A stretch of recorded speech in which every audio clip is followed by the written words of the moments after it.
Hello everyone, welcome to Sri Ram's IAS YouTube channel. This is your mentor Arzu Kakkad. I hope you all are doing well, things are fine at your place. With this, let's begin with today's lecture where we'll be covering these articles that you can see in front of you. I'll give you basically this you can see an index in front of you जिसके बारे में हम बात करने जा रहे हैं. I'll give you a brief about it ताकि you stay connected whole throughout the lecture and you know कि अच्छा आप जो अपना आधा घंटा दे रहे हो उसमें आप क्या क्या आर्टिकल्स आज कवर करोगे. सेशन शुरू करते हैं. पहले मैं आपको एक ग्लिम्स दे देती हूँ, एक इंडेक्स दे देती हूँ. सुंदरबंस के बारे में हम पढ़ेंगे. क्यों न्यूज़ में है वो तो चलो जब आर्टिकल आएगा तो हम डेफिनेटली उसके बारे में बात कर लेंगे, लेकिन सुंदरबंस जो न्यूज़ में है वो बिकॉज ऑफ थ्रेट है. अब हमारे लिए मेंस के पॉइंट ऑफ व्यू से सुंदरबंस के बारे में जानना, क्या थ्रेट है, क्या चैलेंजेस है that are related to Sundarban, वो इंपॉर्टेंट हो जाता है. राइट, प्रीलिम्स के पॉइंट ऑफ व्यू से भी उसका factual part, static part important हो जाता है. What are the challenges and what can we do.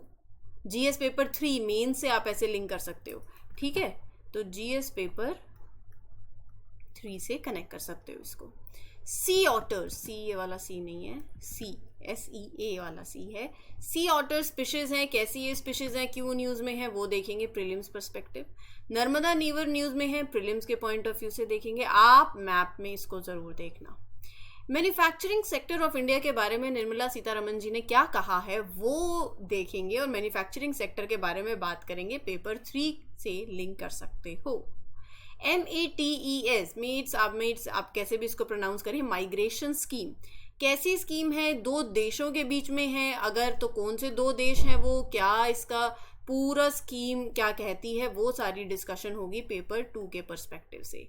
And data method, UPSC आपसे पूछेगी फलाना फलाना फलाना मेथड इज इन न्यूज़, किससे जुड़ा हुआ है, ऐसे पूछ सकती है. 4 ऑप्शंस आपको दे दिए जाएंगे. तो ये मेथड के बारे में पूरा जानेंगे और ये मेथड से जुड़ी हुई ट्राइब है, मूरिया ट्राइब, तो वो भी पढ़ेंगे. तो ये पूरा आज का सेशन रहने वाला है. सेशन अच्छा लगता है तो please do share these lectures with your friends and those who are preparing for government exams. Do subscribe to the channel and you have comment section where you are giving such nice comments. Thank you for that as well, and mark your attendance also by liking this lecture. चलिए तो session को शुरू करते हैं. Let's begin with the first article. A new study offers a fuller understanding of the tool that is used by sea otters and utilizing rocks to break open hard prey by them. तो अभी ये जो study कह रही है कि new जो sea otters हैं they use tools like rocks. किस लिए? To break open hard shells of their prey. Right, तो इससे हमें उनके बिहेवियर के बारे में और अंडरस्टैंडिंग मिलती है. हम पढ़ लेते हैं सी ऑटर्स के बारे में. सी ऑटर्स एक aquatic member of vigil family है. कहाँ पाया जाता है? पैसिफिक ओशन में, इन north America and Asia.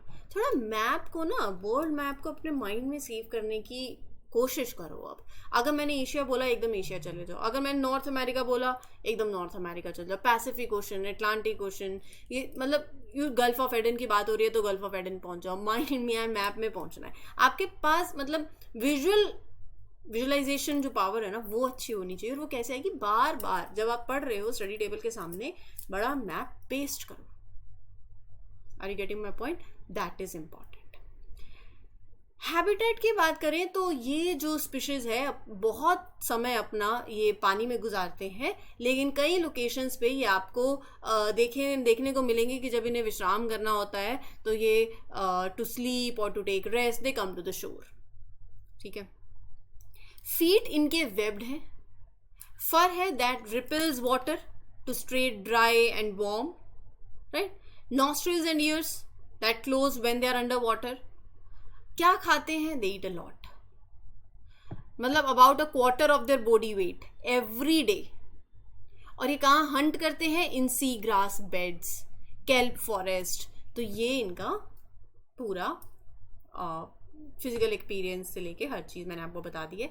Web feed, water repellent fur, they eat equal to about 1/4 of their body weight. And कहाँ पर? ये अपनी खाना ढूंढते हैं वो भी बता दिया। की स्टोन स्पीशीज है, एनवायरमेंट सेक्शन से स्टैटिक पार्ट से लिंक हो गया। अच्छा, की स्टोन स्पीशीज का मतलब इंपॉर्टेंट लग रही है, की स्टोन बोल रहे हैं तो की स्टोन का मतलब कि अगर इसकी हेल्थ अच्छी है, ये एक अच्छा इंडिकेशन है of the health of other species and ecosystem. मतलब इकोसिस्टम सही चल रहा है, अच्छा चल रहा है, ठीक है। तो इट विल मतलब इकोसिस्टम में बैलेंस बनाने में एक क्रूशियल रोल प्ले करते हैं। They are very important for the environment. मतलब their health affects many other animals and plants around them. क्या खाते हैं ये? Sea urchins. तो ये कंज्यूम करते हैं, तो that is why their population is under control. अगर बहुत ज्यादा सी अर्चिन्स हो जाएंगे, they can eat too much and मतलब दे can eat too much kelp and they can destroy those kelp forest. kelp forest लगा लो जैसे अंडर वाटर जंगल्स, ऐसा simple terms में, जो they provide food and shelter for many marine creatures. So अगर sea urchins, by keeping that sea urchins in check, sea otters help to keep these underwater forests healthy and full of life, right? क्योंकि they eat sea urchins।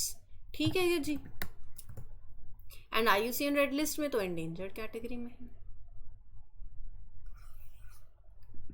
ध्यान में रखिएगा। तो बात ये है, एक तरफ इंडिया है और एक तरफ ऑस्ट्रेलिया है।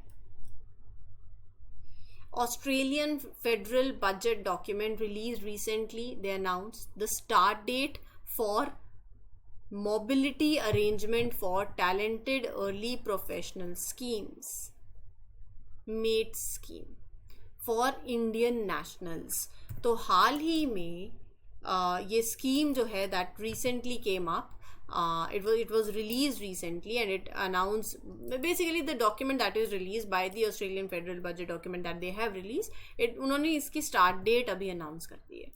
ये स्कीम पिछले साल 23 मई को ऑस्ट्रेलिया और इंडिया ने they entered into a migration and mobility partnership arrangement, ठीक है, MMPA। It is a bilateral framework, दो देश हैं इसके अंदर। क्या करता है? दोनों देशों के बीच में माइग्रेशन अच्छी हो उसको सपोर्ट करना, उसको प्रमोट करना between the two countries, right. And साथ ही साथ you are addressing the issues also that are pertaining to illegal and irregular migration as well. तो इसमें होता क्या है? स्कीम फुल फॉर्म के बता दी। मोबिलिटी अरेंजमेंट किसके लिए? For talented early professionals,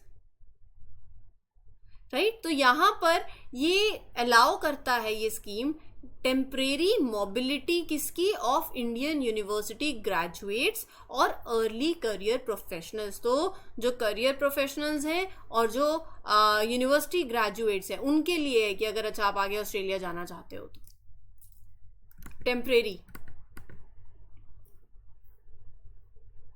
purpose इसका यही है ताकि you basically to help both the countries by sharing skills and knowledge between Australia and India. It helps people move between the two countries and deals with problems also like illegal migration।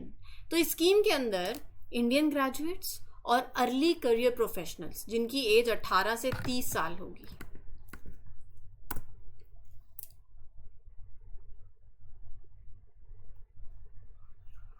And early career professionals जिनकी as 18 से 30 साल होगी with knowledge and skills in targeted fields of study will be offered this particular pathway। They can leave, they can work in Australia for up to 2 years, 2 साल के लिए। एक तो आपकी जो एज है it must be 30 years old या फिर इससे यंग, और आप पहले इसमें पार्टिसिपेट करे हुए नहीं होने चाहिए। You must not have participated in this particular scheme before, first time participant होने चाहिए आप। आपकी English language skills, you must have good English language skills। And recent graduates, you must have graduated within the past 2 years from a very eligible educational institution। या तो आपके पास एक bachelors degree होनी चाहिए और हायर किसी भी स्पेसिफिक फील्ड ऑफ स्टडी में, टारगेट ये है। You don't need any Australian employer to sponsor you to apply for this visa also, so there is no sponsorship needed as well। ठीक है जी, 30 साल की एज हो गई। not previous participant, English language, graduated within 2 years, and you hold a qualification in the target fields of study. Now what are the permitted activities? आप वहाँ रह सकते हो, काम कर सकते हो 2 साल तक के लिए. ठीक है जी. ऐसा कोई स्ट्रिक्ट रूल नहीं है that you have to work in your field of study. मतलब scheme aims to help young professionals कि आप अपनी स्किल्स ग्रो करें, नेटवर्क्स ग्रो करें इन सर्टेन सेक्टर्स.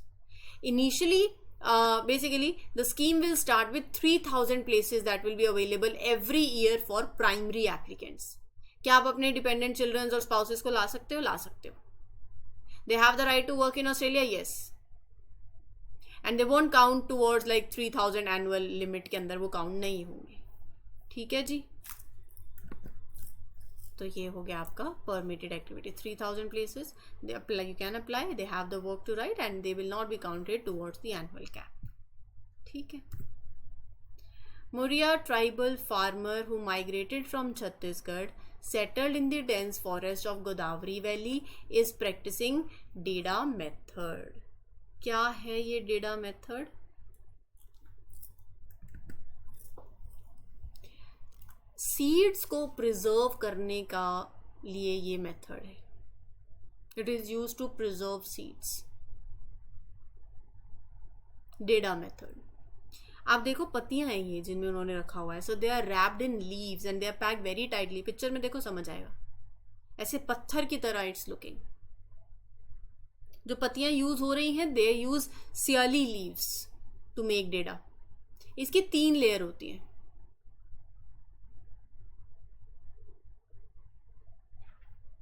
पहली लेयर जो wood ash is spread inside the siali leaves. Second layer, the ash is covered with lemon leaves where you are forming a casing. And the third, where seeds are placed inside that casing and then sealed. हर एक डेडा it can hold 5 kgs of seed. ठीक है. Seeds को preserve करने का method है जो ancestors ने आगे अपनी फैमिली को हैंड ओवर किया. कैसे प्रिजर्व करते हो? मतलब almost like air tight. Packaged seeds are in turn woven with siali leaves, wood ash is spread, lemon leaves from the casing, and it supports at least 5 kg of seeds. Advantages. Deda method guarantees the protection of seed from pests and worms. इस method के अंदर जो बीज आप store कर रहे हो उसको कल्टीवेशन के लिए यूज कर सकते हो अगले 5 साल तक. और it helps in preserving the seeds of pulses like green gram, red gram, black gram, beans. ठीक है. हाँ, अब सिर्फ इस मेथड की बात करें और ट्राइब की बात नहीं करें तो वो गलत हो जाएगा. ट्राइब की बात करते हैं. मुरिया ट्राइब कहाँ पर होते हैं? तेलंगाना, आंध्र प्रदेश, छत्तीसगढ़, उड़ीसा. क्या बोलते हैं? कोया, जो कि एक द्रविडियन लैंग्वेज है. इनकी जो सेटलमेंट्स हैं they are known as habitations of internally displaced people, जिनकी पॉपुलेशन अराउंड 6600 है. And they are refer to as Gutti Koyas by the native tribes. इनका जो पर्सपेक्टिव है towards marriage that is progressive. They have communal dormitories where you call gotuls, जहाँ पर young people learn about their sexuality in a very supportive environment. Most of the Gutti Koya, they are part of Gond or Muria community and they are recognized as scheduled tribes. Chhattisgarh के अंदर, तेलंगाना के अंदर नहीं. ठीक है. Narmada river की बात करते हैं. एक ट्रैजिक इंसिडेंट हुआ है. क्या हुआ है? At least 7 members of a family, including minors, are feared to have drowned in Narmada River in Gujarat, Narmada district. आपके लिए इम्पॉर्टेंट है नर्मदा रिवर के बारे में जानना. अभी प्रीलिम्स के पर्सपेक्टिव से मैप में आपको देखना पड़ेगा. अगर आप ये सोचते हो बिना मैप के ये बात आपकी पूरी हो जाएगी तो आप बहुत ही गलत सोचते हो. कहानी बिना मैप के अधूरी रहेगी. तो मैप आपका होमवर्क है. वेस्ट फ्लोइंग रिवर है, largest west flowing river. Peninsular India की one of the major river.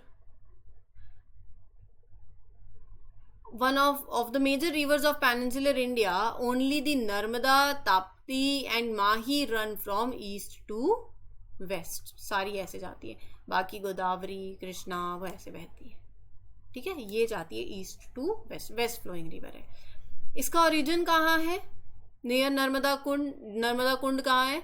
मतलब जिसको आप रिजर्वायर को नर्मदा कुंड बोल रहे हो, वो अमरकंटक हिल मध्य प्रदेश के अंदर सिचुएटेड है. मध्य प्रदेश से बहती है, महाराष्ट्र से बहती है एंड गुजरात से बहती है between Vindhya and Satpura hill ranges before falling into the gulf of Cambay in Arabian see about 10 kilometre from the north of Bharuch, Gujarat. तो फिर ये अरेबियन सी में ड्रेन हो जाती है, ठीक है.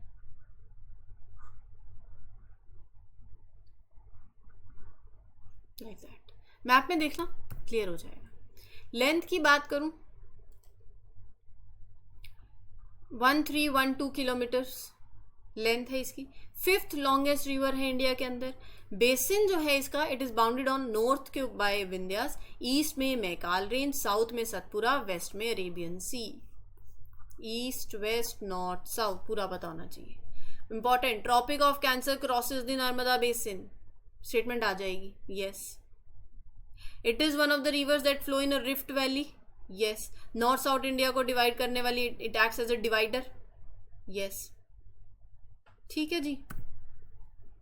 बहुत से वाटरफॉल्स बनाती है. धुआंधार फॉल्स मध्य प्रदेश के अंदर. तो ये सारे फॉल्स जो है ये नदी बनाती है. कुछ important tributaries, Tawa river, Barna river, Banjar river, हेलोन रिवर, ये इसकी ट्रिब्यूटरीज हैं. और नर्मदा की सबसे लॉन्गेस्ट ट्रिब्यूटरी है तवा रिवर. ये है हमारी फाइनेंस मिनिस्टर जी निर्मला सीतारमन जी. इन्होंने क्या कहा है इंडियन मैन्युफैक्चरिंग को लेकर? That this manufacturing sector needs more sophistication.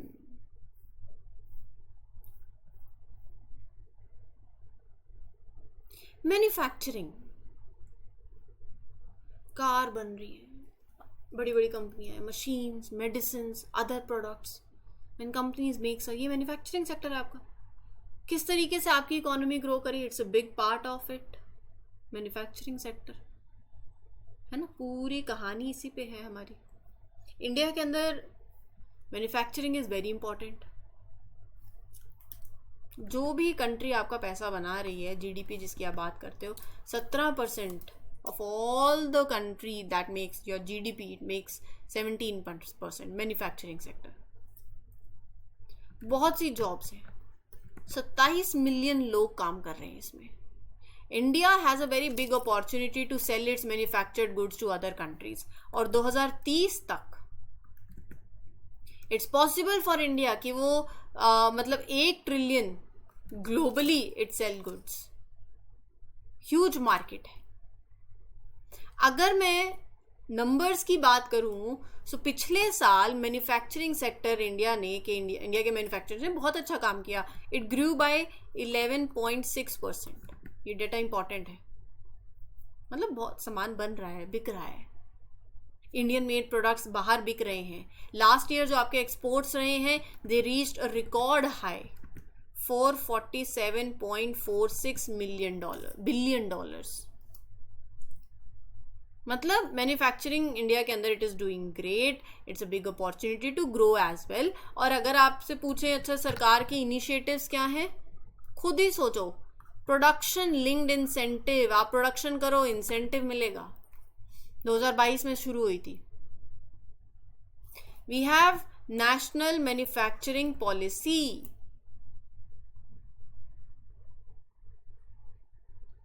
है ना. अगर 2023-24 का बजट याद हो आपको, startups can save their profits and taxes if they made certain conditions. There are taxes for new cooperative societies in manufacturing that have been reduced to encourage more of them to start. Defense Ministry wants to sell and make more aerospace defense equipments, aiming for a big turnover by 2025. आपका electronic manufacturing की बात करो आप, 2030 तक सरकार चाहती है electronic industry $300 billion worth हो. Semiconductors, make in India, digital India, startup India, आपके पास नेशनल लॉजिस्टिक पॉलिसी है, सामान बन रहा है, लेकिन पैकेजिंग लेके जाना पूरा कि अच्छे से क्विकली डिलीवर हो, स्मूथली हो। 5 रुपए की चीज़ अगर 115 की पड़ेगी, वो लॉजिस्टिक कॉस्ट कम करनी है ना। We have national logistic policy to solve transport problems also. We have schemes like Mitra schemes for textiles, mega investment textile parks. अभी जो हमारी फाइनेंस मिनिस्टर जी ने स्पीच में डिलीवर किया अपनी स्पीच, क्या क्या कहा है कि वो कहती हैं कि Indian manufacturing needs to be more advanced in what it produce, greater sophistication in manufacturing is needed. अगर आप इंडिया को और सेल्फ रिलायंट बनाना चाहते हो, manufacturing needs to grow and government काम करेगी on policies to help manufacturing increase its share rural में, ग्लोबल मार्केट में, लोकल में। इंडिया का कंज्यूमर मार्केट बहुत है, मतलब 2.9 ट्रिलियन डॉलर अपॉर्चुनिटी है। फूड पे, फाइनेंशियल सर्विसेज पे स्पेंड करना, it is also expected to increase by 2031। और अपॉर्चुनिटीज आएंगी। इंडिया की पॉपुलेशन भी यंग है, डेमोग्राफिक डिविडेंड, मतलब more people are there who can work, spend money, और ये इकोनॉमिक ग्रोथ के लिए बहुत बड़ा एडवांटेज है। सरकार फोकस कर रही है ऑन स्किल डेवलपमेंट ताकि you make sure they are ready for jobs. आपकी पॉलिसी स्टेबल है, that is why you have India consistent growth, finance minister कह रही है। ठीक है, एक ये बात हो गई। तो ये था आपका आर्टिकल जो मैंने आपके साथ शेयर कर दी है। परफॉर्मेंस स्टैटिस्टिक्स आपका मैन्युफैक्चरिंग सेक्टर की, value added in this market and manufacturing sector ने पिछले साल कितने % से ग्रो किया, वो मैंने आपके साथ शेयर कर दिया है। लास्ट आर्टिकल सुंदरबंस के बारे में है। स्टडी कंडक्ट हुई by prominent environmental scientist has warned about the substantial threat of air pollution to the Sundarbans, एक essential mangrove ecosystem in West Bengal. Largest mangrove forest in the world, Sundarban hosts. They lie on the delta of Ganga, Brahmaputra, Meghna river on the Bay of Bengal map. Mangroves, so ecosystem is an ecotone. Environment section. Land, फिर sea. ठीक है, ecotone. Due to this ecotone effect, this zone fosters a high blend of habitats, freshwater swamps and various other flora and fauna species आपको देखने को मिलेंगे। ठीक है जी, because of its unique location. And Sundarbans is the largest mangrove forest in the world. 40% of the Sundarbans in India, वो मतलब अगर मैं सुंदरबंस की बात करूं तो 40%, अबाउट 40% ऑफ द सुंदरबन वो इंडिया में है, बाकी बांग्लादेश में पड़ते हैं। मैप में देखना पड़ेगा। UNESCO world heritage site it has been recognised 1987 में एंड बांग्लादेश में वो रिकॉग्नाइज हुई 1997 में। Wetland of international importance recognise किया अंडर द रामसर कन्वेंशन 2019 में। Project tiger, there are royal Bengal tigers in Sundarbans, उनको प्रोटेक्ट करना बहुत इंपॉर्टेंट है ना। 2011 में इंडिया बांग्लादेश ने एक एग्रीमेंट साइन किया to work together to protect, to monitor the Sundarbans. क्या चैलेंजेस सुंदरबन फेस कर रहे हैं? पहला तो ये कि सी लेवल राइज हो रहा है। जस्ट अ मिनट, हाँ जी लिखते जाओ ये भी पॉइंट्स। सी लेवल राइज हो रहा है क्लाइमेट चेंज की वजह से।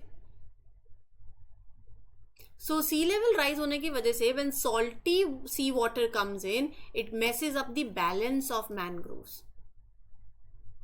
ये आपके लिए फेंस की तरह काम करते हैं बड़े बड़े साइक्लोन्स के लिए, लेकिन इन्हें ही खतरा होगा तो दिक्कत होगी। अब क्लाइमेट चेंज की वजह से you have more stronger and more frequent cyclones which can damage the mangroves. People are also cutting down mangrove forest to make spaces for farming. Biodiversity hurt हो रही है। मैनग्रोव आपकी कोस्टलाइन को protect करते हैं।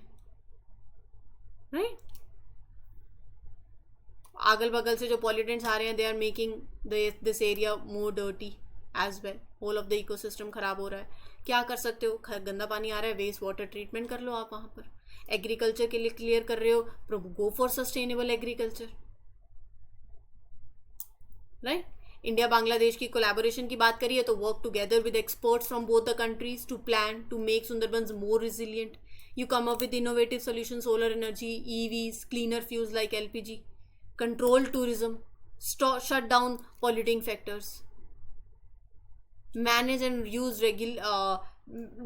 basically you can manage land use better as well. तो ये सारी चीज़ें हैं जो आप कर सकते हो. ये था आज का सेशन. उम्मीद करती हूँ आपको क्लियर हो गया हो. कोई डाउट हो तो you can ask me in the comment section. This is your mentor Aarzoo Kakkar signing off. Happy learning. All the best. Take care. Thank you.